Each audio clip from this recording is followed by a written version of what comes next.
to not let the holidays make your menopause worse. Are you getting even more stressed out over the holidays than you usually would?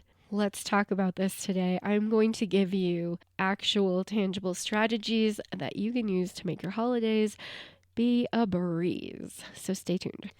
Are you getting stressed out, worried about making your holidays perfect? Maybe you are anticipating in-laws or family conflict that occurs every year like clockwork. Maybe you're being expected to be in multiple places at once. That can be stressful because, that doesn't work, right? Maybe you're busy with business and work deadlines at the end of the year and you're trying to fit in the holiday festivities too, and you're not even enjoying it because you're too stressed out. Stress triggers menopause symptoms. So it's very important for you to find more balance. I know balance, that's cliche and it might sound like a pipe dream to some of you. But let's look at some solid strategies that you can actually use today. All right, number 1.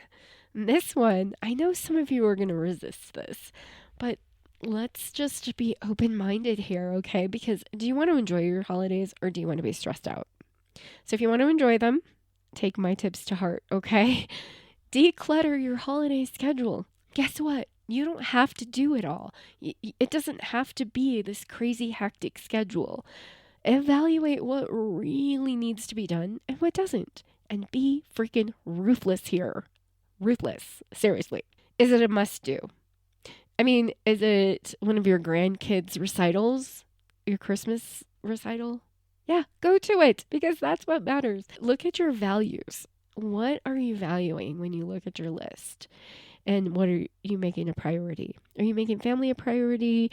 Are you making work a priority? I mean, yeah, to some degree it needs to be, but also balance, remember? Is it a must do?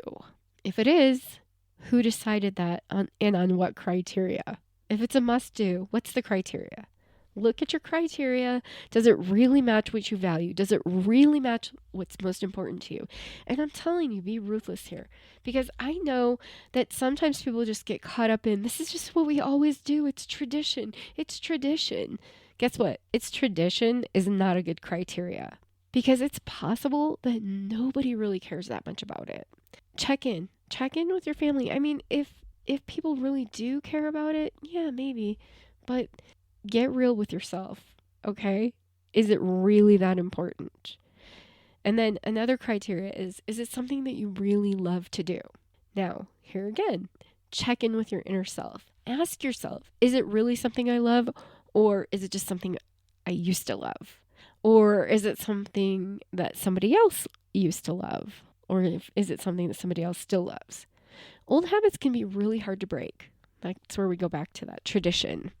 Don't get caught up in that. Evaluate it. Evaluate all of the things you're doing ruthlessly and make new traditions, because sometimes that's better. We had this tradition of having Thanksgiving at my mom's house. And we started going to my cousin's instead. And Christmas Eve, not Thanksgiving, sorry. Christmas Eve, we would do at my mom's house. And last year we ended up going to my cousin's house. And at first I was like, oh, I don't like this. I don't want to go somewhere else. And you know what? And then I told myself, all right, it's going to be less work for mom. Maybe it'll be better, and we can leave when we want to. And it ended up being really great. Even though I'm talking about this, I still was pretty stubborn about it for a minute last year. But then I was like, what? That's silly. Of course that's easier. That makes more sense. She has a bigger space. There's more people, yada, yada. And always around it made more sense. And it was actually really great. Check in with yourself. Now, if you checked in with your own heart and you decided, yes, you really do love it, this really is something you want to do, then put that at the top of your priority list. And then be realistic about what can be done and what needs to be done. Also consider what you can delegate. So be realistic about what you can actually do by yourself. You're one person. I know me, I always overestimate what I want to get done. My to-do list tends to be overpacked. I actually stopped making a to-do list for a while, and I started putting things on my calendar instead and blocking out time. And I found I was never blocking out enough time. And when you do that, when you put that on your calendar and you're like, okay, this is how much time I'm going to need to do this task, and you start putting those things on your actual calendar, you can see what you can do and what you can't do. And when you don't give yourself enough time for stuff, you just end up moving it and shuffling it. When you don't give yourself enough white space, you end up moving things and shuffling them. But it helped me get a better grip on what I can really get done in a certain amount of time. I highly recommend doing that. I also recommend delegating.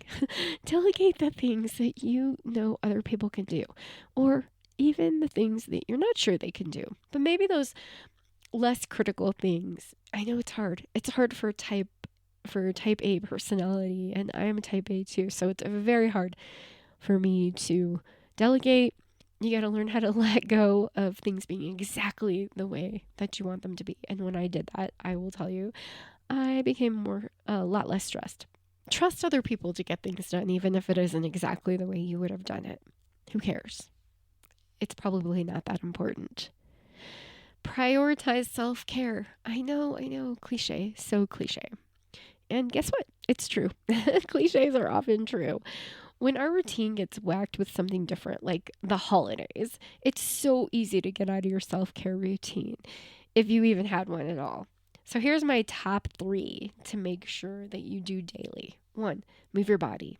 Yoga is a great one for this because it's gentle and you don't really have to do anything tough. And I also have a way to combine it with number 2. Number 2 is meditation. Do some meditation. You can just do 5 or 10 minutes and that's going to help you. And you can combine it with your yoga so you are multitasking and you're 10xing the effects. That's not an official studied number. I'm just throwing that out there. But when I do yoga and I'm doing it all zen and meditating at the same time, it just feels like maximum impact, right? And then self-care tip number 3, drink plenty of water. The next thing to do is kind of self-care also, but slow down, right? I don't care how busy you are. Running around like a chicken with your head cut off, it's just not healthy. And it's not actually more productive. That might be shocking to you. But guess what?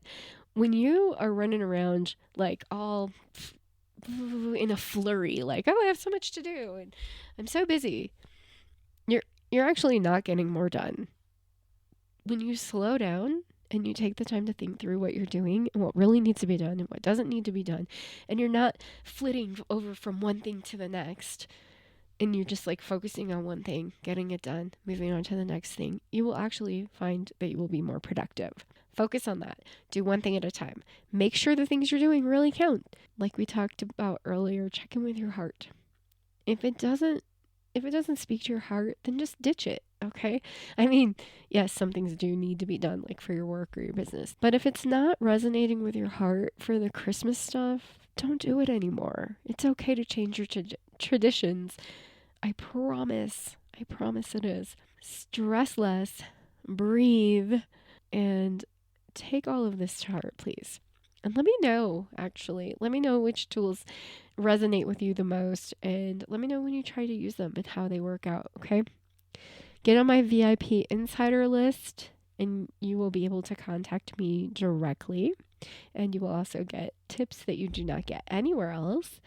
And you can check out my hormonal harmony quest. I'll see you next time.